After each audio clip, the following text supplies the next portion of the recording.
predicación expositiva, y no vamos a comenzar sin antes pedir a Dios que nos pueda guiar, que nos pueda instruir, que nos pueda, en cierta manera, darnos una doble porción de su espíritu, de tal manera que podamos entender lo que Él quiere enseñarnos el día de hoy. Voy a pedirle a nuestro pastor Jorge si puede estar orando para comenzar esta clase. Por favor, pastor Jorge. Amén. Señor, muchas gracias por este día que usted nos ha regalado, un día para poder estar en su presencia, un día para poder prepararnos para ser más útiles en su obra. Pedimos, Señor, que usted nos dé el entendimiento, la capacidad para comprender los conceptos, comprender el mensaje central, principal de la clase de hoy. Y también pedimos, Señor, que le dé la gracia, la sabiduría, la paciencia a nuestro hermano Alejandro como maestro para que hoy nos esté exhortando y guiando en la enseñanza de su palabra. Muchas gracias. Pedimos la bendición por quienes ya están conectados y también por los que se irán conectando durante el transcurso de la clase. Muchas gracias por todo lo que usted nos da, en el nombre de Jesús. Amén. Amén. Amén. Gracias, Señor. Bien, voy a compartir el PPT. Buenas tardes, hermano Walter, ¿cómo está usted? Hola, hermano Alejandro. Bien, gracias a Dios. ¿Y usted cómo está? Bien, gracias a Dios. Aquí ya dando comienzo a la clase.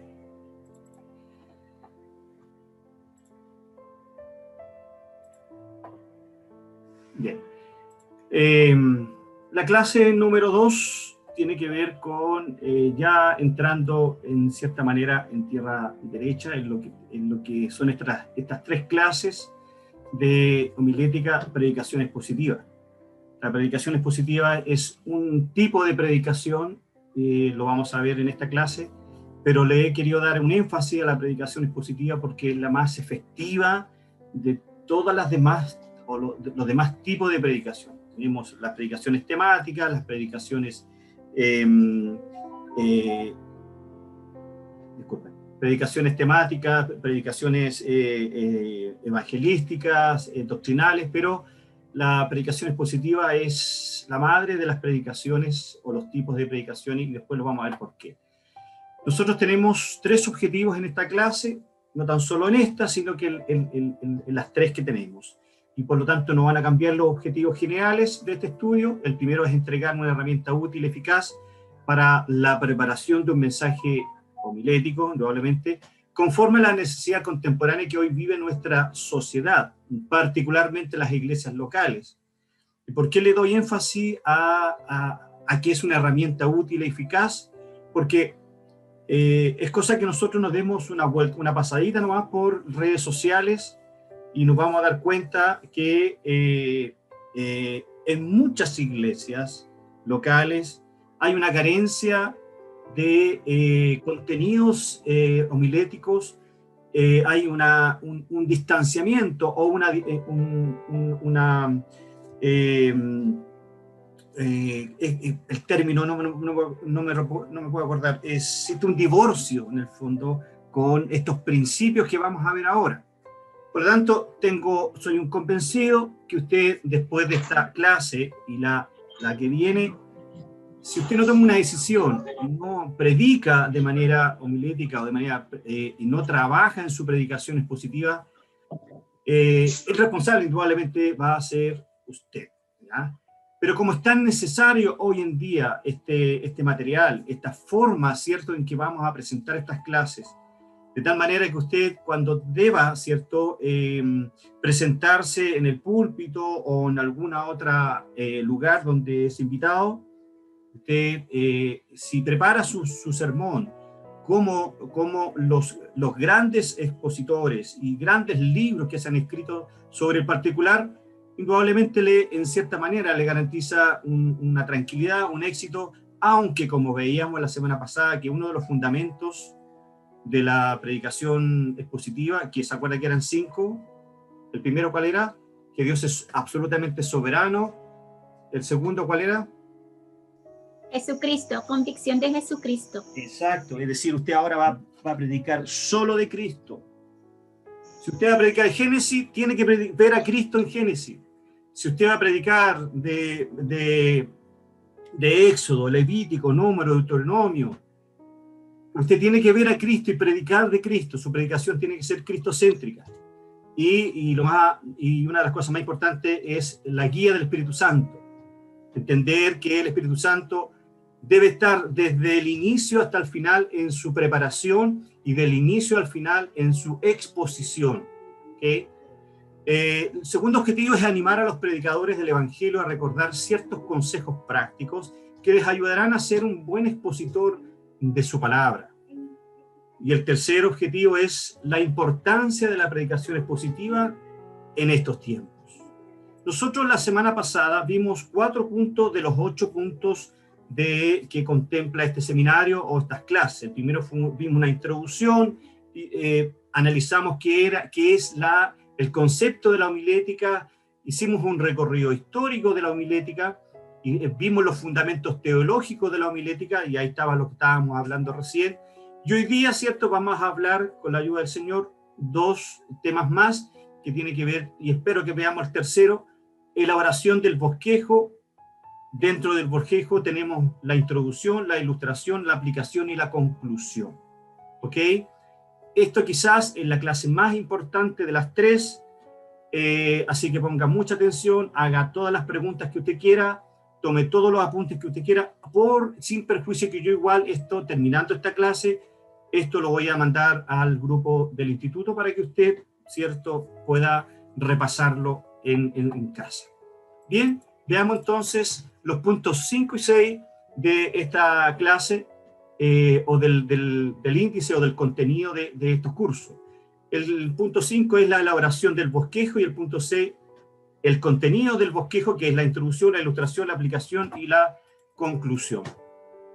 El primer término, estimados hermanos, vamos a estar hablando sobre la mecánica de cómo elaborar un bosquejo. Sin embargo, no se olvide que a largo plazo la vida y carácter del predicador tendrán más impacto en la elocuencia de sus mensajes. Por eso es vital que cada uno de nosotros mantengamos nuestra relación con Dios, que vayamos confesando e intentando vivir una vida de santidad, que tengamos un tiempo a solas con Dios diariamente y que pasemos tiempo regularmente en oración. La homilética no es un sustituto, la homilética no es un reemplazo para la piedad personal, ¿cierto? Es lo que Pablo le exhorta a su hijo en la fe en su primera carta, capítulo 3, versículo 17. Hablemos un poquito del bosquejo. Me están escribiendo de Perú, me dicen que están con un problema de internet. Imagínense que ellos, la gente de Iquitos, donde fui yo, querían conectarse a estas clases. Bueno, es una lástima. Bueno, oremos para que ellos puedan tener una apertura de su red, de su internet. Bueno, el bosquejo. ¿Qué es el bosquejo en todo caso? Es la estructura básica de un sermón. Este es algo así como el esqueleto para el cuerpo humano. Sus diferentes partes son como los pilares y cadenas en una casa en construcción. El bosquejo es el esquema o andamiaje en el cual indicamos lo que consideramos importante, que nosotros extrajimos del texto, el cual propone el orden que vamos a seguir al exponer, ¿cierto?, nuestras ideas centrales, o nuestra idea central, o nuestras ideas centrales. Este esquema se utilizará, mire, ponga mucha atención, la idea central. En su bosquejo, lo esencial es la idea central. Después vamos a ver por qué. Este esquema se utilizará como punto de referencia para mantener en mente el objetivo final del discurso o trabajo. Al bosquejar, nos aseguramos de incluir todos los aspectos fundamentales del tema que estamos tratando. Además, la elaboración del bosquejo constituye un ámbito indispensable de estudio y trabajo de gran beneficio para todo estudioso de la palabra de Dios. Recordemos que en la semana pasada, o la semana antes pasada, no me recuerdo bien, o la clase pasada, decíamos que es tal el trabajo para preparar un sermón que usted queda tan agotado el día sábado cuando ya lo ha terminado, que sabe después que se baja del púlpito, nuevamente empieza ese trabajo laborioso, minucioso, desde el día lunes hasta el día sábado. ¿Ok? Por eso que hay una ilustración por ahí, creo que se las comenté, que habla el pastor Sugel Michelén. Él dice que estaba una vez una profesora con sus alumnos y pregunta cuál era la profesión que ellos querían ser cuando adultos. Y uno de ellos le dijo, yo quiero ser pastor, señorita. Y ella, cierto, muy entusiasmada porque era cristiana, le dijo, oh, qué maravilloso. Y Pedrito, ¿y por qué quieres ser pastor? Es que no se trabaja mucho, señorita. Así como él la cuenta sin gracia, yo la cuento también sin gracia. La verdad es que el preparar un sermón lleva horas y horas diarias. Usted no se imagina, cuando a mí me toca predicar, por lo menos yo tengo esa buena costumbre de dedicarlo al menos unas 40 o una hora diaria a la preparación del sermón. Porque entiendo que es importante, porque tengo una responsabilidad que Dios me ha dado. Soberanía, el primer principio teológico de la predicación. Acuérdense, la soberanía de Dios. Y como yo creo que fue Dios quien a mí me designó para predicar, yo debo ser responsable. ¿Ok? Bien, ahora la importancia y necesidad de un bosquejo. Rapidito. Ayuda al predicador a comunicar su sermón de manera organizada, con consecuencia y lógica. Ayuda al predicador a recordar la idea central si es que la hubiere olvidado. Ojo, la idea central. La idea central.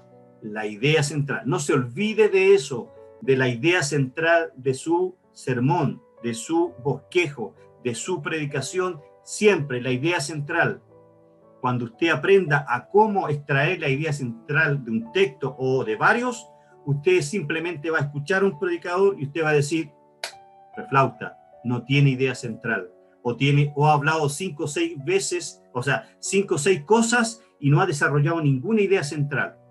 Por lo tanto, es importantísimo la idea central para predicar. Es importante.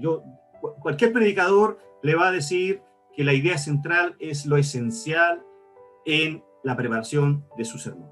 Le permite al predicador mantenerse apegado a la idea central, ¿ve? O al pasaje en cuestión. Ayuda al predicador en caso de presentarse alguna interrupción, continuar con la exposición, su tema o idea central. Ayuda al predicador a desarrollar un sermón completo basado en la idea central. ¿Se da cuenta? La importancia y necesidad de un bosquejo basado en la idea central. Algunas consideraciones antes de profundizar en la preparación de un sermón. Vamos a ver solamente las dos últimas. También debemos ser expositivos cuando predicamos un sermón temático, como veremos más tarde. No obstante, la predicación expositiva consecutiva tiene grandes ventajas para la vida de la iglesia. Y usted va a ver por qué es importante la predicación expositiva. Preparar un bosquejo de lo que se va a presentar tiene como ventaja 3 cosas. Evitar repeticiones de ideas. ¿Por qué? Porque usted tiene solo una idea central. No tiene 4 ni 5. Entonces, una de las ventajas es que usted va a evitar repetir ideas. Segundo, elimina confusiones. Es re importante, hermanos, más allá de tener un bosquejo, centrarse en la idea central, porque eso elimina confusiones. Ayuda al predicador a expresarse más claramente. ¿Okay? ¿Es el bosquejo un impedimento para que el Espíritu Santo use al predicador? En ninguna manera. ¿Quién dice esas frases? En ninguna manera. Muy bien. Pablo. Muy bien. Yo sabía que iban a saltar los dos, Daniel y Elizabeth. Muy bien. Y esa frase, en ninguna manera, tiene una connotación importantísima. Bueno, el bosquejo es una herramienta especial que el predicador puede utilizar para presentar el mensaje que Dios desea transmitir a su pueblo de manera más eficaz. El bosquejo le permite al predicador ordenar las ideas que le llegan de parte del Espíritu Santo para comunicárselo a la congregación o al público. Mire, me pasa en algunas ocasiones que yo voy en mi camioneta, cuando voy a mi trabajo en la mañana y sé que tengo que predicar el día domingo porque entiendo que no es el pastor Jorge el que me designó, sino que el Espíritu Santo, en su soberanía, que le dijo al pastor Jorge que me designa a mí para predicar. Esa es mi convicción. Y debe ser la suya. Primer principio teológico en que se basa la predicación expositiva, la soberanía de Dios, ¿ok? Por lo tanto, cuando voy en mi camioneta y yo he orado por un texto, por un sermón, por un texto bíblico, y que yo empiezo a estudiarlo, pero en la camioneta voy pensando en el texto y se me viene una idea a la cabeza. ¿Usted cree que eso es coincidencia? No, eso es diosidencia. El Espíritu Santo, como estamos diciendo acá, que me va enseñando o me va indicando las ideas para yo poder escribirlas en mi sermón. ¿Y cuál es el ejercicio que yo hago al menos? Me tiro para el lado, a la acera, o pongo el intermitente y escribo en un papelito la idea que recibí del Espíritu Santo. Sí, escucho bien. Yo hablo con el Espíritu Santo. Bien, el bosquejo no debe sustituir nunca la provisión e iluminación del Espíritu Santo. El simple hecho de que la Biblia diga abre tu boca que yo la llenaré, no significa que debamos improvisar. El hacerlo es una irresponsabilidad tremenda frente a la congregación y frente a Dios. Es un grado de irresponsabilidad pararse frente a la congregación y decir, no, si la Biblia dice que si abro la boca, el Espíritu Santo me la va a llenar. Eso no es así. Eso tiene otro contexto. Usted no puede decir eso. Usted debe estudiar el bosquejo, debe estudiar el texto, bosquejar su sermón. Ojo con eso. El predicador que aprende a usar el bosquejo siempre dependiendo de Dios y orando primero antes de hacerlo, puede presentar con éxito la voluntad de Dios para la iglesia.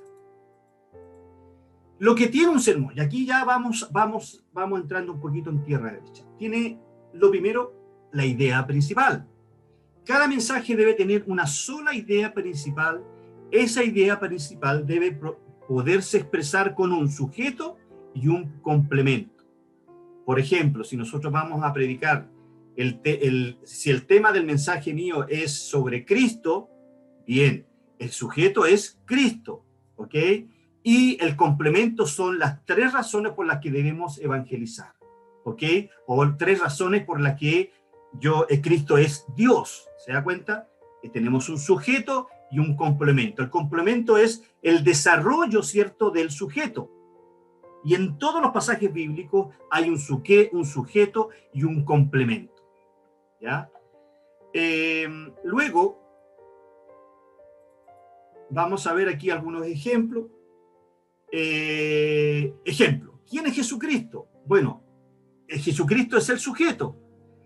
3 cosas que vamos a ver de Jesucristo sería el complemento, que Jesucristo es Dios, es hombre pero sin pecado y es el Salvador, ¿ok? Eso sería el complemento del sujeto. Son palabras muy técnicas, pero que usted cuando usted desarrolle 1, 2, 3, 4 sermones de manera expositiva y con estas herramientas que se le están entregando, téngalo por seguro que estos tecnicismos no van a ser problema para usted porque ya va a entenderlo, se va a familiarizar con ellos. Luego, ahora vemos las partes de un sermón, y esto es importante. Esto es importante. Primero tenemos el texto del sermón. ¿Qué es el texto del sermón? Bueno, obvio, es el texto bíblico. Segundo, la idea central. ¡Wow! ¿La idea central de qué? Del texto del sermón. Tiene una relación, una coherencia. Debe tenerla. Yo no puedo tener una idea central distinta a lo que dice el texto del sermón. Luego tenemos la introducción, el cuerpo o el desarrollo y sus divisiones, las ilustraciones que también son importantes y la conclusión del sermón. La introducción y las ilustraciones, si bien es cierto, son lo más importante del sermón, aunque lo más importante es el texto del sermón. Y usted me dice, hermano, ¿cómo? Aquí ya me está confundiendo. No, vamos a ver por qué la introducción es importante y por qué las ilustraciones de las divisiones son importantes. Por lo tanto, si tuviéramos que hacer una pregunta, aquí tenemos un bosquejo. El texto del sermón, la idea central, una introducción, el cuerpo o desarrollo y sus divisiones, las ilustraciones y una conclusión del sermón. ¿Ok? El texto del sermón. Bien, algunas características del texto. El pasaje bíblico da contenido a la predicación, da la autoridad al predicador, da credibilidad a lo dicho por el predicador y produce efectos espirituales en los creyentes. Lo que produce efectos espirituales indudablemente es el texto del sermón. Luego, el pasaje bíblico se debe interpretar tomando en cuenta el contexto. Y aquí ya usted tiene que empezar a acordarse de las clases de nuestro pastor Juvenal y empezar a aplicarla.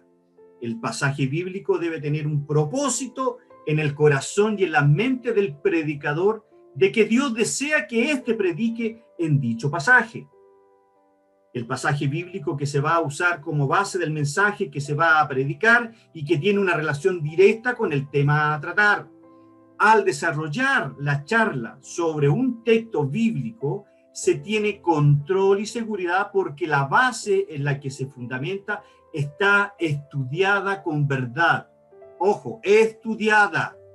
¿Y cómo estudiamos el texto? Para eso, ¿cierto?, están las herramientas de la interpretación bíblica que nos enseñó nuestro pastor Juvenal. Procure no escoger un texto oscuro, difícil o poco familiar. ¿Para qué? ¿Para qué va a escoger un texto oscuro, cierto? Que no hay un consenso, cierto, de lo que realmente el autor quiso decir, ni menos un pasaje difícil o poco familiar. Se debe entender con claridad el texto, ya que no se puede cambiar el pensamiento de Dios y se va a explicar lo que Dios ha dicho en su palabra, y además el texto es el hilo que guarda el desarrollo del tema. Por ejemplo, si usted quiere enfatizar que usted tiene que perseverar en su salvación, no elija Mateo 24:13. Más el que persevere hasta el fin, este será salvo, porque ese pasaje tiene otra relación que, si bien es cierto, tiene que ver con nuestra perseverancia, pero no en lo absoluto, ¿cierto? Usted puede desarrollar sobre ese texto para enfatizar su santidad frente a Dios después de su salvación. ¿Ok? Por último, si usted quiere enfatizar cómo usted debe enfrentar la vida en Cristo, tiene usted Filipenses 1:6, por ejemplo, un buen texto. ¿Ok? Luego tenemos la idea central. Y aquí, cierto, quiero detenerme un poquitito. Ya tenemos claro el texto, que debe tener ciertas características, entender que no me puedo salir del texto, pero esto es, a mi juicio, del sermón, de su predicación, lo más importante, la idea central. La primera cosa para preparar un buen sermón es tener un mensaje definido. Antes de proceder a la preparación de un sermón, todo predicador debe responder esta sencilla pregunta: ¿de qué voy a hablar? ¿De qué voy a predicar? Una vez definido claramente el tema sobre el cual se va a hablar, lo cual el predicador debe estar en capacidad de definirlo con facilidad en palabras. Si usted quiere que alguien entienda su mensaje, primero lo debe entender usted. Debe hacerse las siguientes preguntas. Primero, ¿por qué voy a hablar de este tema? ¿Qué fin deseo lograr? Bueno, el tema o idea central no solo debe abarcar lo que se va a decir, sino que ha de excluir, salir de su texto todo lo que no tenga que ver con el asunto. Y por eso es necesario estudiar el texto, para que usted no haga una eisegesis, es decir, introduzca al texto lo que el texto no quiere decir. Por eso es que es importante que usted haga una exégesis del texto, para que usted sepa lo que el autor original quiso decir. Por lo tanto, es importante extraer la idea central del texto y excluir todas aquellas ideas que no tengan relación con el asunto. Si lo que tengo es un texto bíblico como base para el tema que se va a tratar, entonces tenemos que recordar las sencillas reglas de la hermenéutica que ya se nos enseñaron, haciendo las siguientes preguntas. ¿Qué dice? ¿Qué significa? ¿Qué aplicación tiene para mi vida? Lo que en predicaciones positivas, esto sería la idea exegética. ¿Ya? Más adelante está, pero para que vaya relacionando.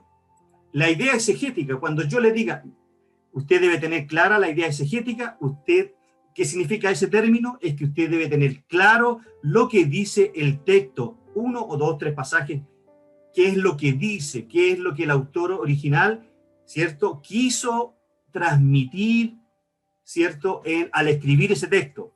Eso debe ser su idea exegética. Wow. Pregunta. Hasta acá. ¿Se está entendiendo? ¿Hay alguna pregunta? ¿Voy muy rápido? Pregunten nomás. Veo ahí al hermano Luis con cara de duda, ¿no? Por mi parte, mi hermano Alejandro, todo claro. Perfecto.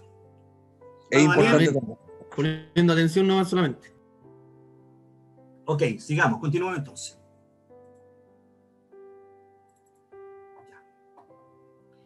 Bien, y aquí, cierto, está la panacea.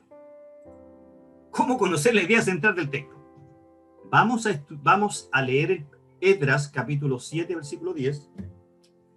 Apúntenlo ahí o si el que lo tenga lo puede leer antes que yo. Yo soy una bala para encontrar los pasajes. Creo que Esdras queda el Antiguo Testamento, ¿sí? Por lo que me han dicho. Oh, que soy fome. Esdras. ¿Alguien lo encontró? Capítulo 7, verso 10. Podría pescar mi celular y... Amén. Léalo, mi hermano. Amén.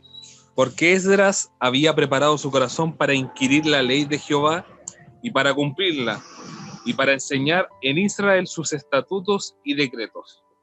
Ya. Si yo voy a predicar de este texto, la pregunta que yo tengo que hacer, perdón, antes de ese texto, ya lo leímos, pero permítame explicarle dos cosas. Para conocer la idea central o la idea, la idea central, perdón, bien digo, la idea central del texto, yo tengo que hacerme dos preguntas. ¿Cuál es el tema del texto? Es decir, ¿de qué habla el autor en el texto? Y ese es el tema del texto. ¿Y cuál es el énfasis del texto? Es decir, ¿qué dice el autor acerca de lo que está tratando? Primero, el sujeto y luego el complemento.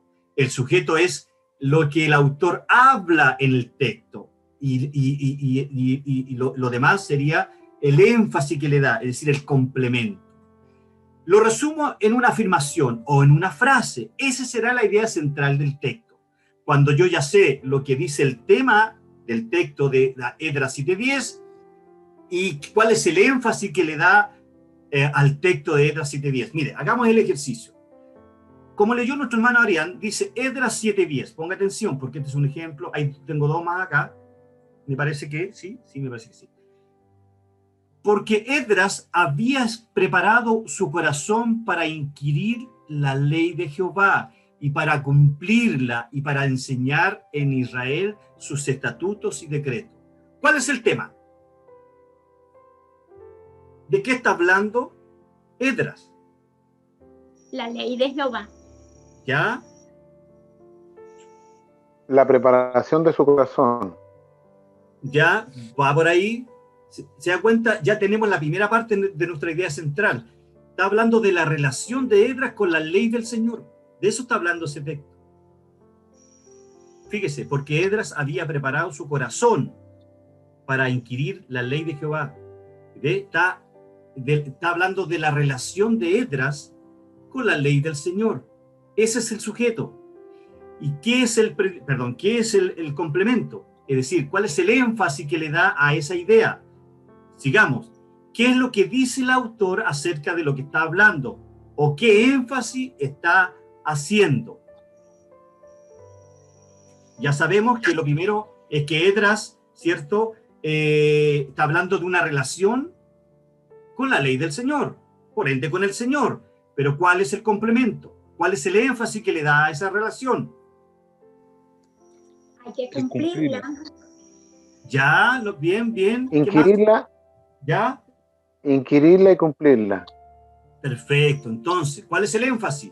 Que Esdras se dedicó por completo a hacer algunas cosas, a estudiar la ley del Señor, a ponerla en práctica, además a enseñarla a los israelitas. Por lo tanto, ahí ya yo hice un exégesis, ¿se dan cuenta? Y veo que no hay ninguna palabra difícil, ¿cierto? Porque yo ya sé lo que es la ley de Jehová, que es la Torá. Para cumplirla es un verbo imperativo. Para enseñar, ¿cierto? Es un verbo imperativo. Donde en Israel entendemos que es el pueblo de Israel, de sus estatutos y decretos entendemos que es la ley civil y moral. Entonces, yo ya hice una exégesis de ese pasaje. Ahora debemos buscar una oración que resume todo lo estudiado y esa, hermano, es nuestra idea central. Bueno, está ahí, yo le puse como idea central que Esdras se dedicó por completo a estudiar, enseñar y poner en práctica la ley de Dios. Eso para mí es la idea central de ese texto. ¿Se entendió? ¿Sí? Mano Luis, Mano Daniel, Mano Arián, Mano Germán. Amén. Bien. Y ahora Amén. van a hacer un ejercicio, les voy a dar 5 minutos y busquen Ageo 1 del versículo 1 al 4. Ageo 1 del versículo 1 al 4. Si estuviéramos presencialmente, se lo habría escrito en pizarra. Ageo 1 del versículo 1 al 4. Y de ahí ustedes van a extraer la idea central. Entonces, son las 20:46. Ageo capítulo 1, versículo 1 al 4. ¿Se lo leo? No me lo lea. Mire, usted ahora busque en ese texto, en esos textos, la idea central. Y les voy a dar 6 minutos. Son las 20:46 a las 20:52. Retiro el examen. Una ayuda de memoria está en pizarra.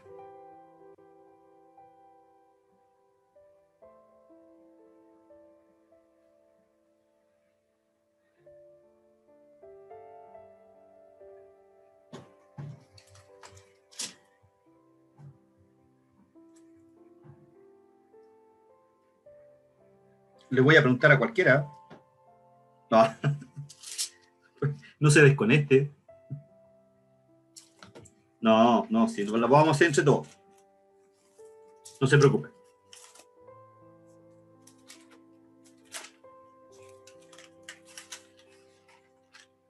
Insisto, hay una ayuda de memoria en pantalla.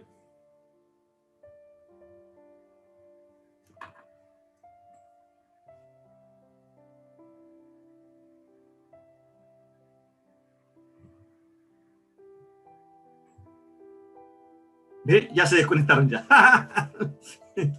¿Quién se desconectó? No, me imagino. ¿Se puede, mi hermano? ¿Ah? ¿Se puede decir? Si la terminó, sí. Sí. Ah, no, hermano, Barte, se le cayó nomás. Ya. A mi entender, la idea central de esos 4 versículos pone la intención de Jehová en este caso, enviando un mensaje por Ageo para motivar al pueblo a la reconstrucción del templo y no a la reconstrucción de sus hogares primeramente. ¡Perfecto! Muy bien, hermano Arián. Bien, mire, leamos el texto. Dice, en el año segundo del rey Darío, en el mes sexto, en el primer día del mes, vino palabra de Jehová por medio del profeta Ageo a Zorobabel, hijo de Salatiel, gobernador de Judá, y a Josué, hijo de Josadac, sumo sacerdote, diciendo, así ha hablado Jehová de los ejércitos, diciendo, este pueblo dice, no ha llegado aún el tiempo de la casa de Jehová, el tiempo de que la casa de Jehová sea reedificada. Le está exhortando. Entonces vino palabra de Jehová por medio del profeta Ageo, diciendo, es para vosotros tiempo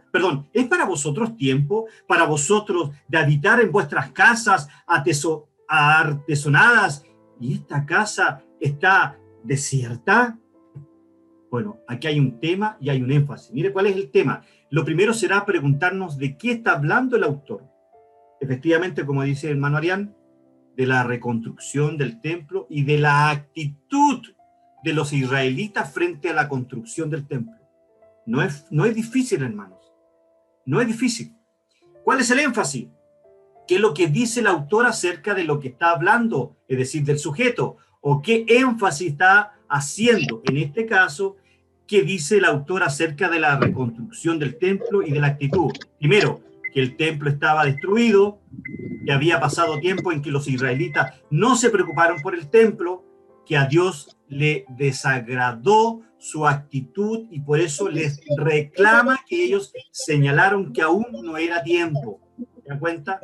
Ahora debemos buscar una oración que resume todo lo estudiado, porque esto no se estudia en 5 minutos. Usted tiene que hacer una exégesis de ese pasaje. Por ejemplo, ese pasaje puede ser para Pastor Jorge, puede ser predicado para seguir con la construcción de nuestro templo, por ejemplo. Ahora debemos buscar una oración que resuman todo lo estudiado y esa será nuestra idea central. ¿Cuál es nuestra idea central? La que yo extraje de este texto.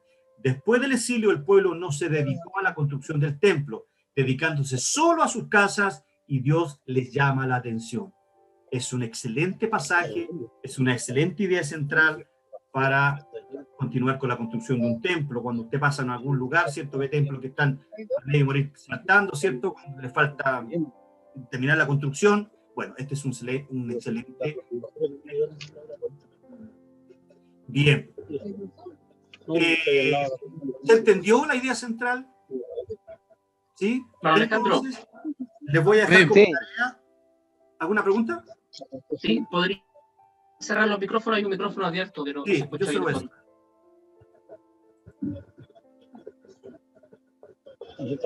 hacer. Ahí sí. Ya. Romanos capítulo 5, verso 1 al 11. Esa va a ser tarea para la casa. Me van a traer para el próximo viernes la idea central de ese pasaje. ¿Ok? Romanos 5. 5, versículo 1 al 11.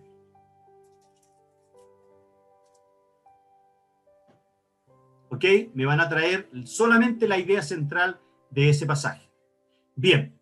Luego que yo estudié el texto, ya, oré al Señor y estudié el texto, hice una exégesis, lo interpreté con las herramientas que el pastor Juvenal nos enseñó, me familiaricé con el texto, ¿ok? Ahora, ¿cierto? Y tengo la idea central del texto, y ahora tenemos que saber qué es la introducción. La introducción debe estar marcada por algunos puntos que tengo aquí en pantalla. Debe estar marcada por la brevedad, no más de 5 minutos, entre 5 y 7 minutos. Debiera durar una introducción, ojalá menos. Debe ser una introducción clara, precisa. Debe despertar el interés para el auditorio. Por eso es que es importante la introducción. Es el momento en que, porque usted está leyendo el texto y la mitad de la iglesia está pensando en cualquier cosa. Usted está nombrando el título del sermón y de la mitad que quedaba, la otra mitad todavía, ¿cierto? Todavía no se acomoda bien en el asiento. Entonces, cuando usted introduce, cuando usted dice, hermanos, una vez que leímos el texto, a manera de introducción, que es la típica frase que se debe usar en hermenéutica, hermanos, a manera de introducción, o quiero introducir el tema de esta tarde señalando lo siguiente. Son frases que los predicadores, bueno, yo las uso mucho. Entonces, usted relata la introducción y usted debe despertar el interés de los hermanos. Por ejemplo, si yo quisiera hablar del pecado, ¿ya? Y mi texto es Romanos capítulo 6, versículo 23, por ejemplo, más la paga del pecado es muerte. Y necesito una introducción, una historia, necesito algo que impacte a los creyentes, a la iglesia. Y puedo decir, se dice de la serpiente que su mordedura no es tan mala si hace poco que ha bebido. Porque antes de beber se vacía de su veneno. Sería bueno que arrojásemos toda nuestra malicia antes de elevar nuestras oraciones a Dios, para que Él pueda contestarla, que en ocasiones Él no puede hacerlo porque el pecado limita su voluntad. Quizá este pecado sea el enfado contra alguien a quien no hemos todavía perdonado. Eso es una introducción más o menos cortísima, bien corta, sobre el pecado. Ahora, otra característica de la ilustración se emplea para presentar el tema a los creyentes o para presentarse con los creyentes. No es un prólogo al sermón, es relacionarse con la congregación. La introducción tiende, ojo, a despertar el interés con el fin de preparar los ánimos para escuchar el mensaje. La introducción puede venir del texto mismo. Usted, por ejemplo, de Ageo, ¿cierto? Estaba más arriba. Usted puede hablar un poco de la historia, qué es lo que sucedió, y puede hablar del exilio. Puede decir que el año 600 se produjo un exilio, ¿cierto? Y luego de volver del exilio, el pueblo de Israel, ¿cierto?, se sentó en sus casas, reconstruyó sus casas, pero se olvidaron de la reconstrucción del templo. Ahí estoy introduciendo al desarrollo del sermón con una introducción producto de la historia de lo que sucede ahí en Ageo, ¿ok? Pero puede ser una ilustración de la vida diaria, ¿cierto? En este caso yo escogí el tema de la serpiente. Puede usted googlear ahí en Google, para la redundancia, y buscar ilustraciones bíblicas para hablar sobre el pecado. Y le van a salir un montón de ilustraciones, ¿ok? Entonces, decíamos, a manera de concluir el punto de la introducción, a manera de concluir. Imite esas frases. No son mías, yo también las imité. ¿Cuáles son los objetivos de la introducción? Principalmente captar la atención de la audiencia. Necesitamos recordar que no existen audiencias cautivas, pero también la introducción es para introducir el tema que se va a exponer. Por esto necesitamos enfocarnos en el tema y no en introducir el sermón con cualquier cosa que no tenga nada que ver con el mismo. Si mi texto es la reconstrucción del templo, animar a los hermanos a reconstruir el templo basado, ¿cierto?, en el texto de Ageo, capítulo 1, verso 1 al 4, no me voy a dar una ilustración sobre el pecado. No tiene ninguna relación. ¿Se da cuenta? Bien, primero, si va a explicar algo, usted como predicador asumirá que su audiencia lo desconoce o ignora. Segundo, si va a probar o argumentar algo que de verdad lo merece, usted asumirá que su audiencia lo cree. Y tercero, si va a hacer una aplicación específica de algún punto, necesitará asumir que, aunque su audiencia lo cree, no lo vive. ¿Ok? Por eso tiene que darle énfasis. Usted tiene que decir, una vez que usted leyó el texto, tiene su idea central, una vez que usted mencionó de qué va a hablar, mi tema de hoy, ¿cierto?, es debemos reconstruir el templo antes, estoy pensando nada más, antes que nuestros hogares. ¿Ok? Estoy pensando eso. Y una vez que usted introdujo al texto o al sermón, usted debe tener dos ideas claras, que la audiencia le tiene que creer, porque usted tiene el respaldo del Espíritu Santo, soberanamente Dios lo puso ahí, y que los hermanos no viven la verdad que usted está predicando. Usted tiene que partir de esa máxima. Luego, el cuerpo o desarrollo y sus divisiones. Esto no es tan difícil. Veamos. El cuerpo o desarrollo y sus divisiones. Usted tiene el texto, ya oró por el texto, lo estudió, lo destrozó, lo desmenuzó. No hay problema con el texto. Es más, usted puede consultar algún comentarista, ¿cierto? Hay tantos, yo le puedo mandar colecciones, ¿cierto?, de comentarios Si usted tiene alguna vez que quiere predicar de Ageo, le puedo mandar, ¿cierto?, el comentario de Ageo. Tengo varios de Ageo, a modo de ejemplo. O de Romanos, si usted quiere predicar de Romanos, usted sabe, le puedo mandar hartos comentaristas de Romanos. Y usted desmenuza el texto, lo destroza, que no le debe caber ninguna duda de lo que el autor original dijo. Ya, ok, usted lo estudió. Usted ahora extrae la idea central del texto, ya sabe la idea central. Y de ahí usted, ¿cierto?, busca una introducción al texto, y usted ahora del texto, no de ninguna otra cosa, usted hace una división del texto. En el sermón, el cuerpo es la parte fundamental del mismo. Se encuentran las divisiones principales o temas secundarios, las subdivisiones o puntos que desarrollan las divisiones principales y las ilustraciones. Las divisiones principales de un sermón sirven para aplicar o demostrar el tema a tratar. Ejemplo, le estoy dando la idea central de Romanos 5, 1 al 11. Los beneficios de la justificación por la fe. Es la tarea para los estudiantes, ¿ve? Pero ahí está la idea central, pero usted estúdiela.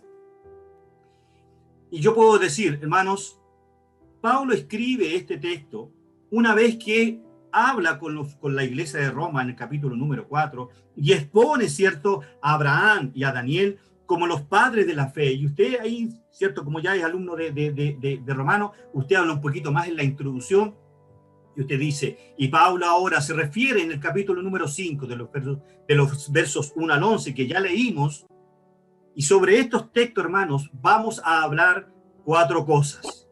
Primero, vamos a hablar de los beneficios de la justificación por la fe. Lo primero que vamos a exponer, hermano, va a ser que tenemos paz para con Dios. Y usted desarrolla cierto sermón. Lo segundo, entrada a la gracia por la fe. Tercero, nos gloriamos en su gloria. Y cuarto, nos gloriamos en las tribulaciones. O pueden haber, hay otra más, pero yo solamente busqué 4 divisiones. Y usted va a desarrollar su sermón basado solo en esas 4 divisiones. En ninguna cosa más. Y no debe salirse de su idea central. ¿Y cuál es la idea central de este texto? Los beneficios de la justificación por la fe. Entonces, usted va a desarrollar que tenemos paz para con Dios basado en la justificación por la fe. Usted va a desarrollar la entrada a la gracia por la fe basado en la justificación por la fe. Usted no puede salirse del bosquejo, no debe. Usted puede, el Espíritu Santo le puede, en el acto, le puede ayudar a fundamentar más una idea central, una división del sermón, pero téngalo por seguro que el Espíritu Santo no le va a decir algo distinto a lo que él mismo en la preparación del sermón lo llevó a usted a aplicar o a destrozar el el texto y sacar 4 divisiones. ¿Se da cuenta? Entonces, el cuerpo o desarrollo y sus divisiones son de importancia. Usted debe decirle a la iglesia, hermanos, en base al texto que ya leímos, y le habla de la introducción, vamos a ver 4 puntos. Entonces, ¿qué es lo que está escuchando su audiencia? Ok, vamos a hablar de los beneficios de la justificación. ¿Basado en qué? Romanos 5, 1 al 11, perfecto. Yo estoy teniendo clarito, ya sé que el predicador tiene una idea central. Tercero, me va a hablar 4 cosas, 4 beneficios de la justificación por la fe. Y escucho el primero, aleluya, escucho el segundo, gloria a Dios, escucho el tercero, estupendo, qué rico, y escucho el cuarto, gloria a Dios, voy a ser glorificado en mis tribulaciones. ¿Se da cuenta? ¿Se da cuenta que el predicar, el preparar el sermón de la manera en que estamos tratando de enseñarlo, trae beneficios a su vida y beneficios a la iglesia? Luego, las ilustraciones. Las ilustraciones son eso, ilustraciones, y no el sermón en sí. Aquí veamos algunas cosas que no son ilustraciones. Por ejemplo, usted en su sermón no puede hablar de una experiencia de Juanito que vivió en el tercer cielo. No puede hablar usted del sueño que tuvo anoche. No puede, eso es su relación con Dios. Las ilustraciones tienen que ser cortísimas, que apoyan, en este caso, el primer punto, tenemos paz para con Dios. Y usted puede decir, hermanos, ¿cuántos de nosotros nos hemos peleado con algún hermano? ¿Cuántos de nosotros nos hemos peleado con nuestro padre? Pero así como Dios nos permite ahora ser amigos con Él y nos justificó, de la misma manera nosotros debemos tener paz para con nuestro padre, con nuestros hermanos. ¿Ve? Usé una pequeña ilustración y estoy aplicando inmediatamente el primer punto. ¿Se da cuenta? ¿Se va entendiendo? ¿Se va entendiendo? ¿Hay alguna duda hasta acá? ¿Algo que ustedes quieran preguntar? ¿Algo que no le está quedando claro? ¿No? ¿Estamos ok? Perfecto. Entonces yo, cuando escucho un sermón de uno de ustedes, hay de ustedes que no se base en la idea central de su mensaje. Porque voy a ser el primero que me voy a Está quedando casi claro. Voy a ser el primero que me voy a acercar a usted y le voy a decir, no, te saliste de tu idea central. No, no lo voy a hacer. No. Bien, qué bien. Sigamos. Entonces, las ilustraciones son eso, ilustraciones y no el sermón en sí. Con ellas las verdades son ilustradas y explicadas. Una ilustración es una historia, un incidente o un hecho con el cual se puede enseñar una verdad espiritual. Las ilustraciones en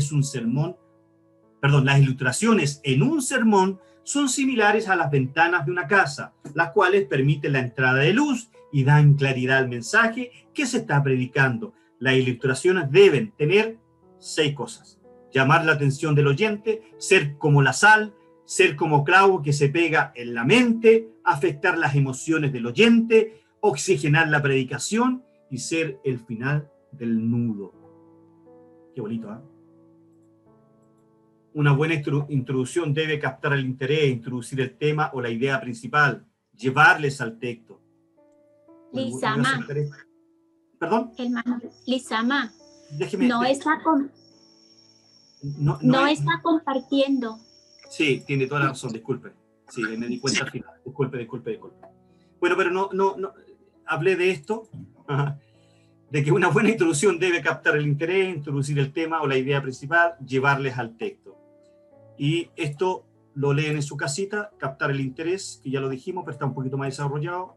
Introducir el tema o idea principal, también está más desarrollado. Y la conclusión del sermón. Wow, y aquí ya estamos terminando nuestro sermón. La conclusión del sermón, que es el 6º punto del número 5 de esta clase. Primero, es retomar y hacer un resumen corto. No es otro sermón. Es un resumen cortísimo. Se debe usar una frase ideal. Al concluir mi mensaje, hermanos, iglesia, al concluir mi mensaje, quiero comentarles que lo primero que vimos hoy día fue que la justificación por la fe nos permite volver a ser amigos con Dios. Estoy concluyendo con el primer punto. Luego, y usted habla de los 4 puntos, pero no es un otro sermón, sino que es un resumen cortísimo de lo que usted predicó. Pero usted necesita, como el pastor Guillermo me enseñó, que cada vez que yo dé una clase, debo cerrar la clase para predicar, es concluir el sermón.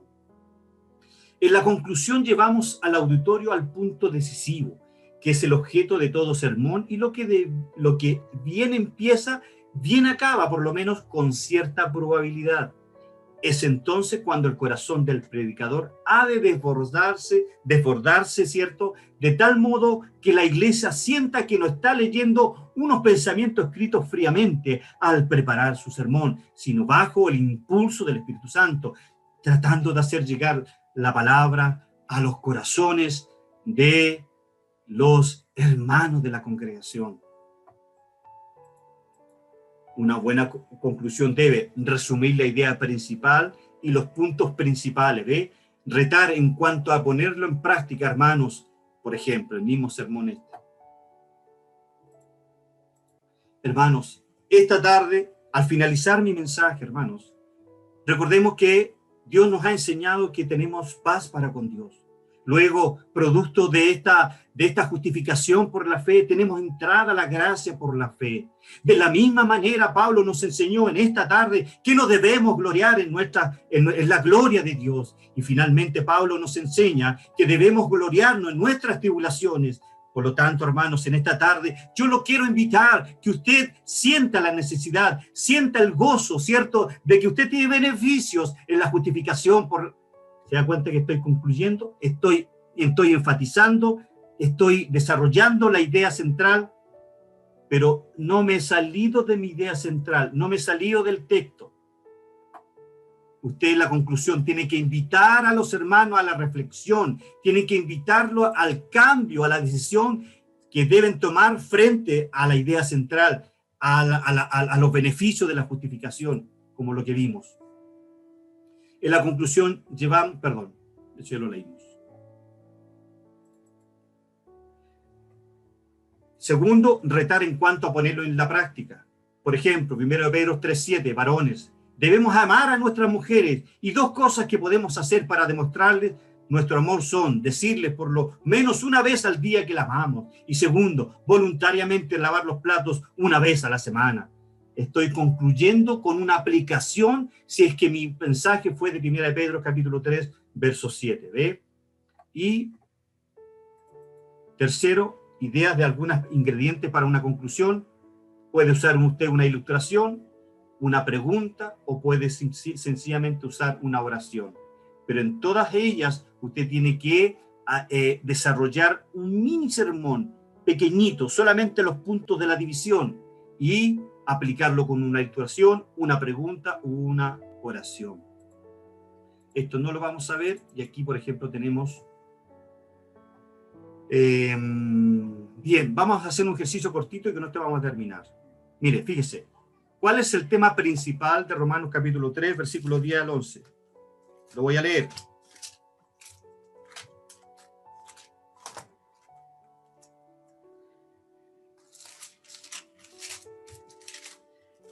Dice, como está escrito, no hay justo ni aun uno, no hay quien entienda, no hay quien busque a Dios, todos se desviaron, aún se hicieron inútiles, no hay quien haga lo bueno, no hay ni siquiera uno, sepulcro abierto en su garganta, con su lengua engañan, veneno de áspide hay debajo de sus labios, su boca está llena de maldición y de amargura, sus pies se apresuran para derramar sangre. Versículo 18, no hay temor de Dios delante de sus ojos.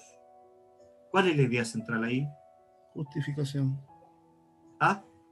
El pecado. Sí, ya. Más que eso. El hombre injusto. Justificación.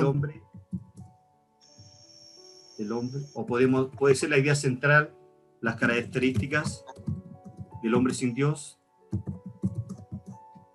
Sí, amén. La condición. La condición, muy bien, sí. O la condición anterior. Sí, una condición anterior. Vamos a dejarlo, la condición.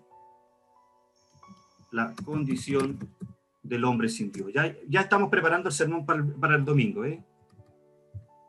El texto del sermón, ¿cierto? Dice que somos pecadores todos. La ilustración, podemos buscar en internet alguna ilustración que hable sobre la condición del hombre sin Dios. Usted puede explicar el contexto en que se escribió el pasaje, el capítulo 3, y ya lo sabemos. Sabemos a quién se lo está enseñando Pablo, al gentil. Y usted ahora habla de las divisiones, cuando usted ya tiene la idea central, que es la condición del hombre sin Dios. Usted habla de las 4 divisiones, y las 4 divisiones son del día al 12, del 3 al 14, del 15 al 17 y el versículo 18. La primera división dice que no hay ni siquiera un ser humano que no sea pecador, y ahí busca una ilustración. Versículo 13 al 14 dice que nuestro pecado se ve en nuestro hablar, busca una ilustración que tenga relación con el versículo 13 y 14. Ve que preparar un sermón no es en una hora, hermanos, si esto es de días. Los versículos 15 al 17 dicen que nuestro pecado se ve en nuestro actuar, ilustraciones. Versículo 18 concluye que nuestra disposición verdadera es contra Dios, y busca una ilustración y luego una conclusión. Y ahí tengo mi sermón del día domingo. ¿Se da cuenta? Bien, veamos los tipos de sermón y con esto terminamos. El sermón temático, bueno, empezamos nuestras consideraciones del sermón temático con una definición, porque si esta definición es comprendida totalmente, el estudiante conseguirá dominar los elementos básicos de un discurso temático. Pero quiero, antes de ir con esto, ver la diferencia entre los tres tipos de sermón.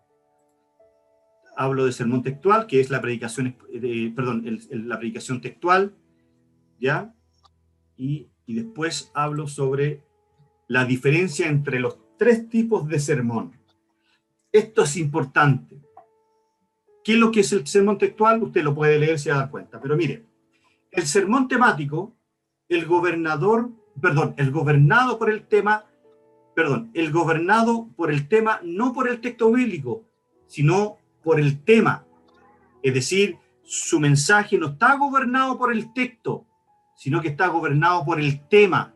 Si usted va a hablar del pecado, usted va a buscar un montón de textos que hablan sobre el pecado. Y usted prepara un sermón temático. ¿Ok? El sermón textual. Usa el texto, pero no busca la idea central. Sin embargo, desarrolla su estructura en el texto. Sin embargo, el sermón expositivo expone 100% la idea central del texto. Por eso es importante que nosotros estudiemos la próxima clase el sermón expositivo. Y usted después me va a decir por qué. O sea, me da la respuesta del por qué yo considero, y muchos consideran que de los tres tipos de sermón, el que nosotros debiéramos aprender de manera casi de memoria es el sermón expositivo. Yo aquí, al finalizar, hermanos, doy algunas recomendaciones de cómo preparar un sermón, o sea, cómo exponerlo. Por ejemplo, algunas recomendaciones. Cuando escoja su texto, preocúpese por comprenderlo y verlo a través de él. Utilice un lenguaje simple. ¿Por qué? A veces empezamos a buscar palabras rebuscadas para tratar de impresionar. No, busque palabras simples. Usted vea cuál es el tipo de audiencia que usted tiene. Por ejemplo, en las iglesias locales, usted diga, ¿cuál es el nivel educacional de nuestros hermanos? Usted sabe, pues si usted es parte de la iglesia, usted no va a buscar palabras rebuscadas para exponer una idea cuando no le van a entender. Por lo tanto, utilice un lenguaje simple. Luego, ¿cómo se vería esto de manera práctica? Primero, bueno, usted léalo,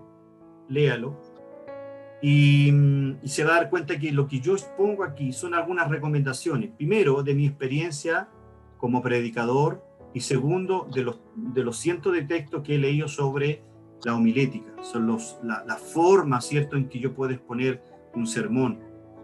Por ejemplo, mire, los silencios son importantes. Mire.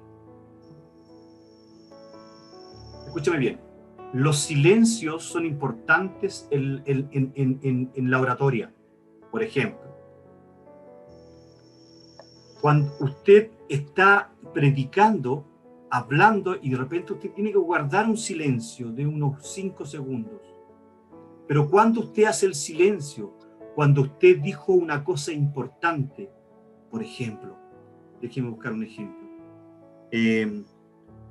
Como está escrito, no hay justo ni aun uno, no hay quien busque, no hay quien entienda, no hay quien busque a Dios.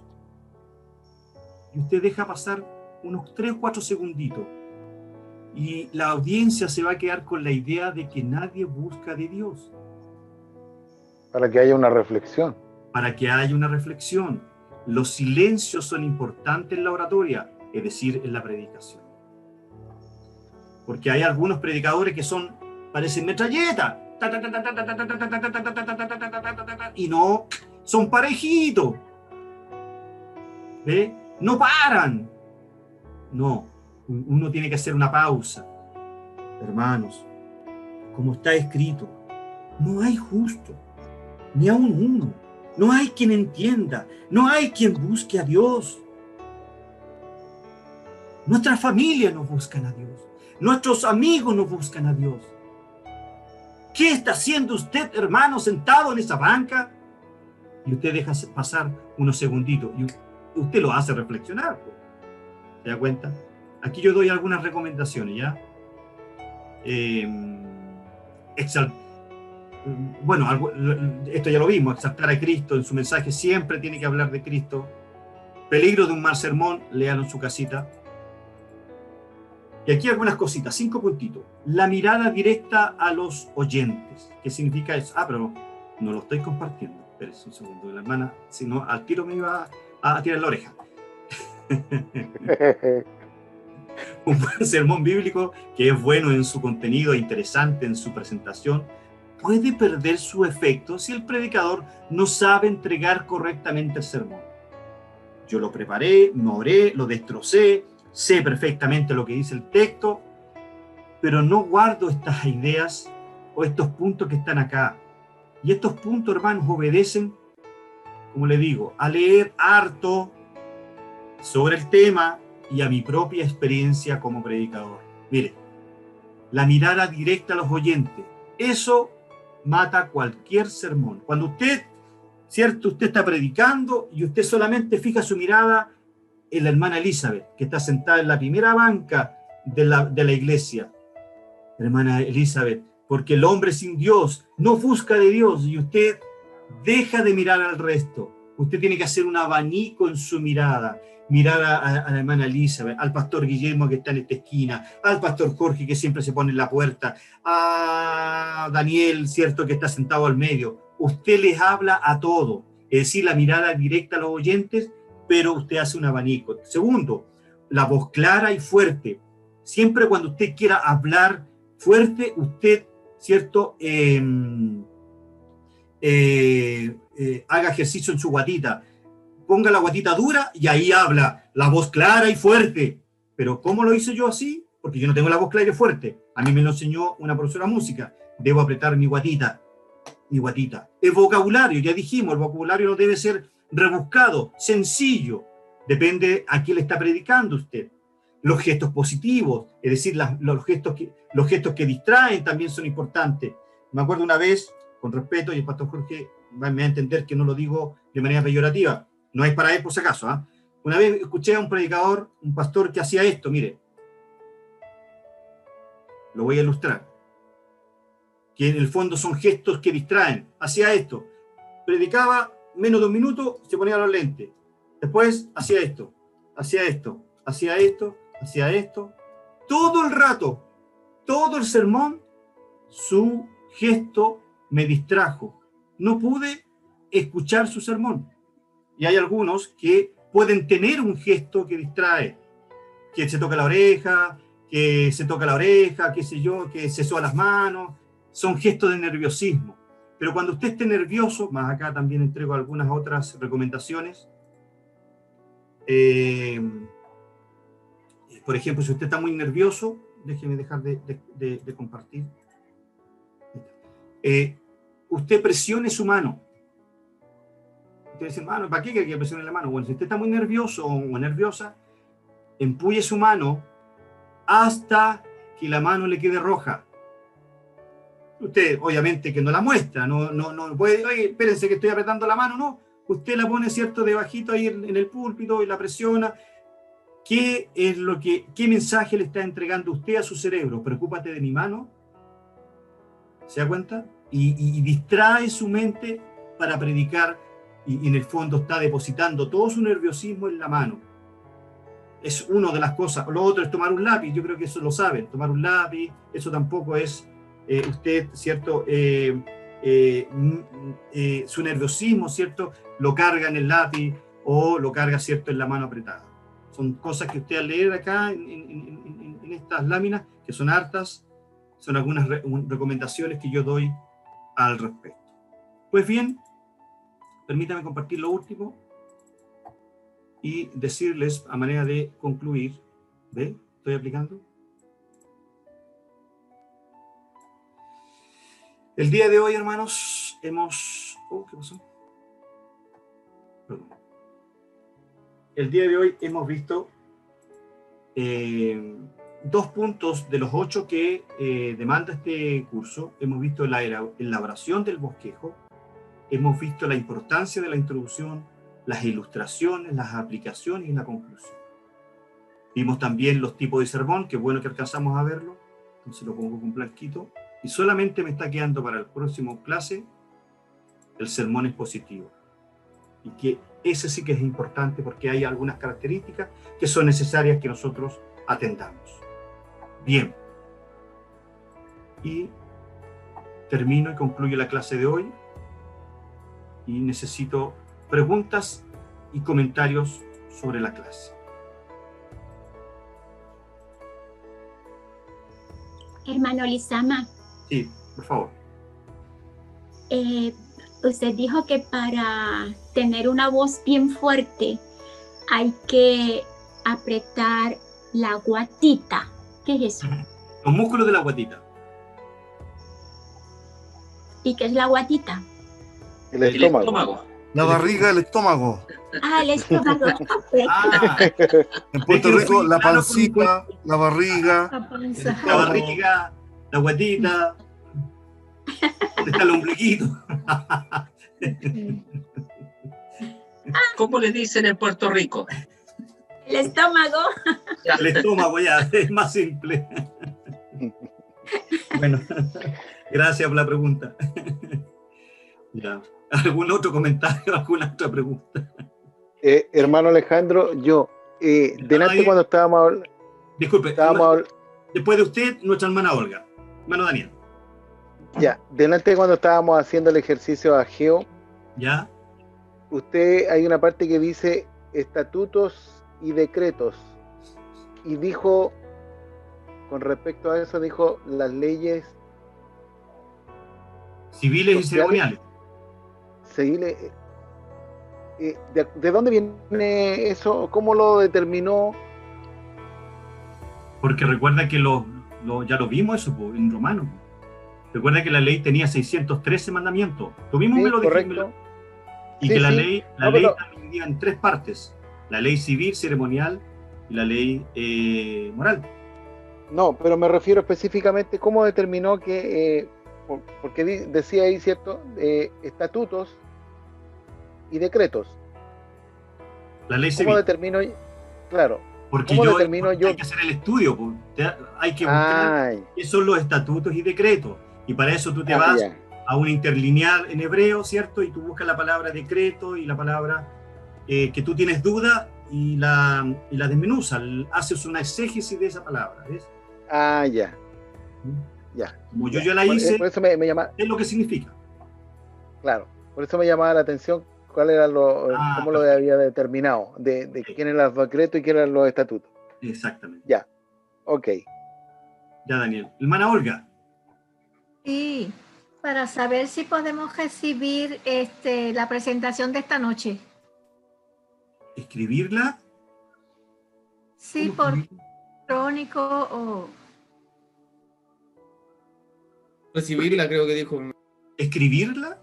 No, Recibirla. Ah, ok. Sí, no se preocupe. Yo le envié a la hermana Elizabeth la clase de la semana pasada. Sí, ¿La recibieron? esa la tengo. Ya. La clase de ahora, yo terminando un ratito más, la convierto a PDF y se la envío a la Ok. hermana Elizabeth y ella la distribuye Ella ahí en me la Puerto hace Rico. llegar. Y a los demás hermanos va a estar ahí en el grupo de WhatsApp del instituto. Ok. Tengo Gracias. pendientes sus números. Si se los pueden mandar a la hermana Elizabeth, los números de teléfono de ustedes para incluirlo en el grupo de instituto, porque yo estoy compartiendo ideas, reflexiones, no tan solo yo, sino que la mayoría de los integrantes del grupo comparten sus ideas, sus preguntas y aprendemos todo. ¿Alguna otra pregunta que quieran hacer También, o alguna reflexión? hermano Alejandro. Hermano Luis, por favor. ¿Cómo uno para el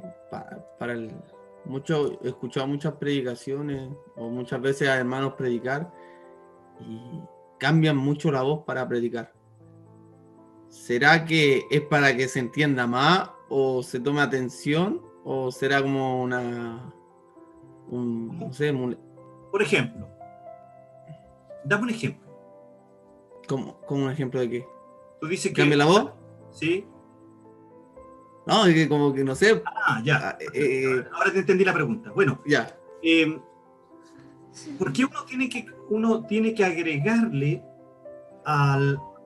porque uno le agrega, ¿cierto?, el hablar en algunas partes del sermón, un poco con la voz más elevada, porque uno considera que en ese lugar, ¿cierto?, usted tiene que hacerle énfasis al texto. ¿Qué es lo que hago yo? Yo te hablo de mi experiencia.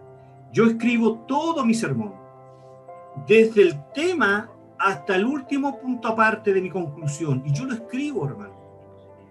Yo lo escribo y generalmente lo leo, ni se dan ni cuenta que estoy leyendo, porque he aprendido a leer dándole énfasis a la lectura. Pero ¿por qué me respeto yo mismo? Porque cuando lo desarrollé y lo escribí, pasé horas.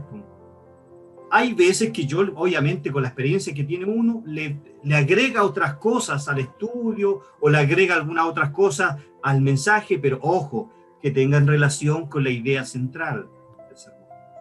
Ahora, indudablemente que todo el sermón es importante, pero hay lugares del sermón que son más importantes y ahí tú tienes que elevar la voz, hablar más fuerte, articular las manos. Las manos es un mensaje, las manos son una forma de transmitir también una idea. Pero si tú estás ahí, hermanos, usted debe amar a su esposa, no transmite nada, pero usted dice, hermanos, por favor, amen a sus esposas. Así como Dios amó a la iglesia, usted debe amar a su esposa. ¿Se da cuenta? Usted habló un poquito más alto, hizo gestos con su mano para enfatizar una idea, una ilustración. ¿Le contesté su pregunta? Amén. Perfecto. Muy claro. Sí, Pastor hermano Guillermo. Lizama. Perdón, hermana Elizabeth.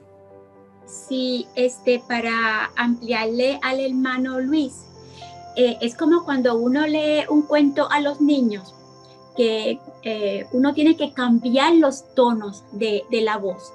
Entonces, fijarse bien en los signos de puntuación también. Si es una pregunta, pues hay que hablar en forma de pregunta. ¿Cómo te llamas? Si es una exclamación, pues una forma de exclamación, ¿no? ¡Ay, qué bueno que te vi hoy! Cosas así, ¿no?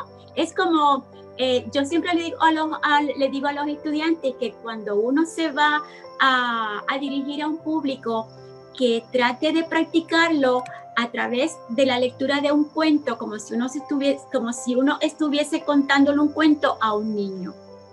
Entonces, enfatizar mucho los signos de puntuación, cuando es pregunta, cuando es exclamación, las comas, los puntos y comas, que cada punto de cada signo de puntuación pues tiene que uno parar. Si es un punto final, pues uno termina de hablar. El silencio pues es prolongado. Si es una coma, hay un silencio, pero menos prolongado. Y así sucesivamente. O sea, el arte de la oratoria, pues también uno tiene que conocer todas estas cosas. Muchas gracias, mi hermana Elisa. Muchas gracias. Sí. ¿Alguien más? Si no, terminamos la clase. Sí, yo quería hacer una consulta. Pastor Jorge. Estamos hablando del sermón expositivo, entendiendo que hay otros tipos de sermones históricos y otros más. Cuando hablamos del sermón expositivo, vemos los 5 o 6 puntos que tenemos que respetar cuando estamos preparando y exhortando el mensaje. ¿Cuánto es el tiempo que deberíamos ocupar en cada uno de los puntos? O en resumen, ¿cuánto es lo máximo, lo ideal, el promedio que debería durar un sermón expositivo? Pensando en cuánto es la capacidad que tiene la persona de estar atento o con la mente quieta, reposada, para poder escuchar el mensaje. ¿Cuánto debería ser el promedio del tiempo para poder... y eso nos va a ayudar también a saber cuánto tiempo debemos dejar en cada uno de los puntos. Claro. Bueno, va a depender del tipo de audiencia, Pastor Jorge. Por ejemplo, el día domingo, en nuestras predicaciones del día domingo, en las iglesias locales, un sermón no debiera durar más de 35 minutos, 38 minutos, no más que eso. El sermón expositivo va a ser con 20, con 30, con 40, con 1 hora. El sermón expositivo no tiene un límite, un máximo de tiempo.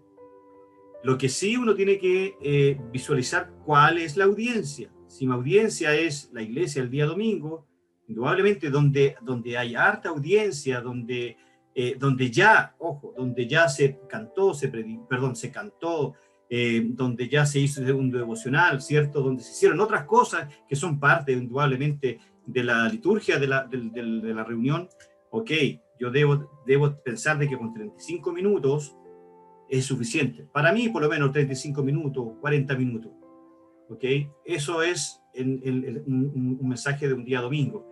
Pero si hay otras instancias, como una exposición, perfectamente un mensaje puede durar 1 hora, ¿me entiende? Pero eso ya tiene otra connotación. Por lo general nosotros predicamos en la iglesia el día domingo o el día jueves. En ese aspecto nuestros mensajes no deberían durar más de 38 minutos, 40 minutos. Ahora, hermano Lizama, al tiro. Usted puede predicar 1 hora, Pastor Jorge, pero si esa hora usted se ciñó al texto, usted preparó el texto, usted dice, wow, en realidad es para 1 hora 20, pero lo voy a bajar 1 hora a 55 minutos. Indudablemente que usted, al mantener cautivo, no sé si está bien la palabra, cautivo al oyente, el oyente puede escucharle 2 horas y va a captar la idea central de su sermón. Todo va a depender de la práctica, todo va a depender cómo usted expone el sermón. Estos tips que estoy dando, ¿cierto?, al final de la presentación, que al leerlo ustedes se van a dar cuenta. Eso es lo que le puedo contestar al Pastor Jorge.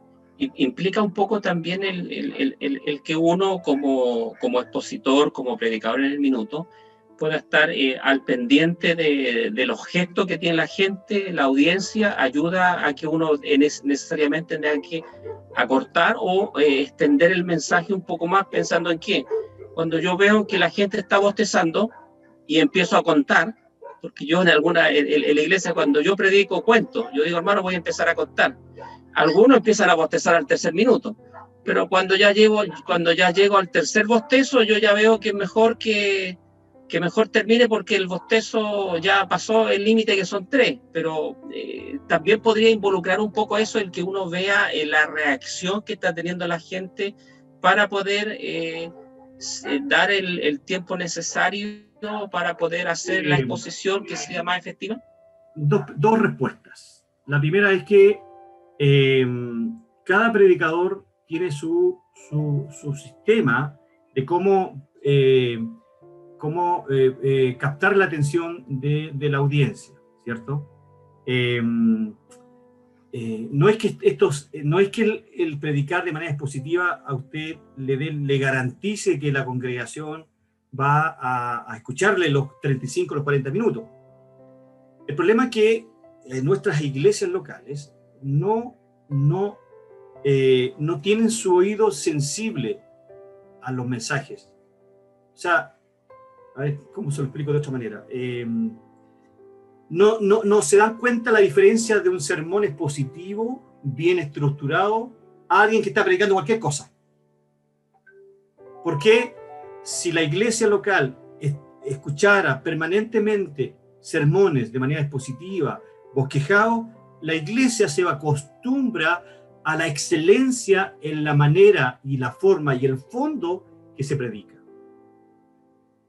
Si la iglesia local no escucha la experiencia que fue al tercer cielo, y pasa muchas veces en las iglesias pentecostales, de que lo que menos se predica es de Cristo, del mensaje, del texto.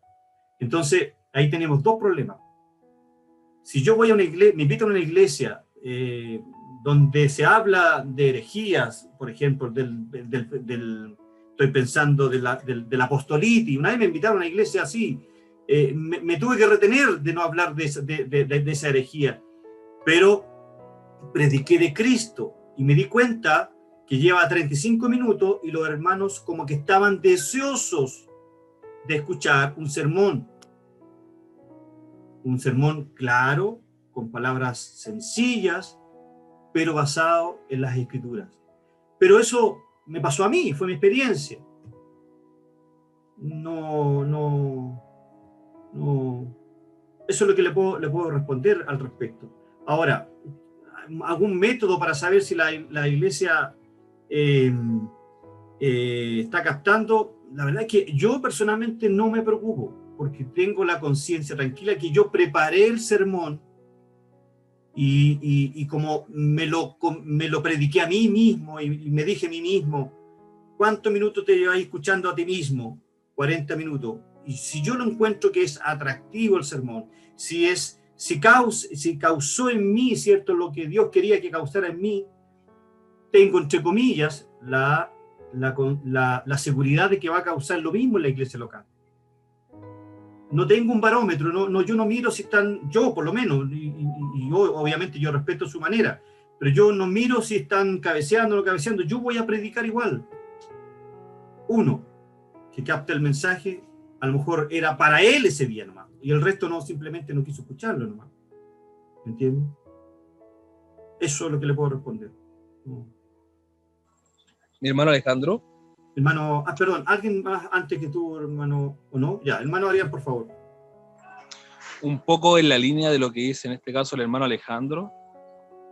Es habitual, o sea, no frecuentemente, pero sí suele ser habitual encontrar en ciertas denominaciones, habitualmente en la pentecostal, la manera en la cual se glorifica la palabra. Vale, sí, se le enaltece, pero finalmente cuando llega el tiempo del sermón o de la prédica, los hermanos bostezan, como decía el pastor Jorge Rocha, o los hermanos se quedan dormidos, o los hermanos no están pensando en lo que se está diciendo, y finalmente, al parecer, lo que decimos o sentimos decir pasa un segundo lapso, porque lo que nos interesa más finalmente el jolgorio, el gozo de la oración, de la adoración, que no es malo, pero finalmente va en contradicción de lo que sentimos o decimos decir, predicar o sentir, que viene siendo la palabra de Dios en este caso. Es un poco triste, es lamentable, pero también al mismo tiempo encuentra su refugio o su comprensión en la declaración de nuestro hermano Alejandro, decir que el predicador se focaliza más en el mensaje y en la labor que Dios le ha predestinado a realizar, más que en el efecto que va a tener en el foro que está escuchándolo. Porque claramente lo que pasa mucho, o lo que se dice acá mucho en Chile, por demanda a mis hermanos que quizás no son chilenos, que mientras no se pague, no hay ganas o deseos de prestarle atención a lo que se está haciendo, porque es gratuito. O sea, no se le toma mayor aprecio o mayor valor. Sé que no pasa con todo, pero habitualmente dice, pero es que es gratis, ya no importa. Pero cuando se paga, por ejemplo, cuando la gente va a una universidad y lo paga, sí está ahí atento, escuchando, sí tiene preocupación por leer, sí tiene preocupación por informarse, o todo lo relacionado a lo que está haciendo, porque está pagando. Porque sabe que si no lo hace, va a ir en prejuicio de lo que él está invirtiendo. Y pasa un poco lo mismo con la predicación, porque claro, es atractivo pagar $100,000 para escuchar a Cach Luna, o pagar X dinero por escuchar a X predicador que viene de afuera, como Ronnie Olivar y como todos los que existen, que cobran sus honorarios por salir a predicar. Pero claro, y el contenido y la materia, lo que se entrega, parte en un ciclismo similar al que tú puedes escuchar en muchos lados. Se rehúsa a profundizar en temas, se aborda mucho la parte testimonial, finalmente los hermanos se quedan con el testimonio, el efecto del testimonio, y todo esto que tendría que tener un carácter céntrico en Cristo, termina desapareciendo y quedándose en la imagen del hombre que está exhortando en este caso el mensaje. Lo mío particularmente en cuanto a la homilia no es mi fuerte, lo he dicho, creo que se lo he hablado incluso al hermano Alejandro en privado y se lo he dicho, pero respeto mucho a los hermanos que se esfuerzan y lo hacen, con todas las cosas positivas que uno puede tener si le agrega un poco de lenguaje originario, un poco de exégesis, o quizás no se lo agrega, pero pone mucho comentario de otros biblistas, o de Lutero, póngale, da un valor agregado y realmente se agradece escuchar eso, pero suele ser escaso y lamentablemente difícil oírlo, por lo menos en la realidad que a mí me ha tocado percibir. Y se agradece cuando los hermanos lo hacen de una u otra forma, y se agradece cuando se enseña cómo hacerlo. Así que confiar en el Señor simplemente, y esto es lo último, para no quitarle tiempo a los demás, confiar en el Señor que permita a su iglesia perfeccionarse en Él, aprender a perfeccionarlo en Él y pues sacar un poco el foco de hacer apologética para nosotros, o hacer apologética por una misión, o hacer apologética por un momento y centrarnos en un mensaje más de Cristo. Así es. Gracias, hermano Arián. Muchas gracias. Bien, a modo de resumen, Pastor Jorge, si una iglesia está acostumbrada a escuchar mensajes basados en las Escrituras, bien ordenados, bien estructurados, con mensajes positivos, la iglesia sabe lo que va a escuchar el día domingo. Y si la iglesia escucha de vez en cuando verdades bíblicas, y otro fin de semana escucha historias o escucha experiencias, ahí hay una mezcla de cosas que a mí no en una iglesia local, si ocurriera eso, no me parecería correcto. Bien, hermanos, nos despedimos. Espero que esta hermosa audiencia, la verdad que yo creo que estamos contentísimos con cada uno de ustedes de que siendo 25 de diciembre se haya conectado, y yo creo que el 1 de enero que empiece estudiando las Escrituras, wow, qué tremendo privilegio. Así que lo esperamos el 1 de enero del año 2021, terminando este curso de homilética, predicaciones positivas, que tengo la convicción en mi corazón de que, y así se lo comentaba al pastor Jorge, la necesidad que tenía este año de enseñarles homilética. Usted se va a dar cuenta que cuando tenga que preparar un sermón ya no va a ser lo mismo. Usted le va a dedicar el tiempo que debe dedicarle. Tiene la herramienta, y si no tiene la herramienta, tiene el WhatsApp, y me pide libros, me pide comentarios para que usted pueda desmenuzar, destrozar el texto que usted considera que la iglesia tiene que escuchar. A su disposición como instituto, el pastor Jorge como director y yo como director académico, a su disposición. Nos vemos entonces el próximo viernes con la ayuda del Señor, y este martes, no se olvide, terminamos Romanos con el capítulo número 10, y en marzo o a fines de febrero seguimos con el capítulo 11, 12 hasta el 16. Dios les bendiga, prenda su camarita, nos despedimos. Muy buenas noches, mi hermano. Buenas noches. Descansen y que Dios los bendiga grandemente. Adiós. Chao, chao, bye, bye, cuídense. Chao, chao, bendiciones a todos. Felicidades. A Rosa, a su esposo, que Dios les bendiga. Hermana Elizabeth, bendiciones. Bendiciones a todos y a Hermano todas. Joel, que Dios les bendiga. Bye.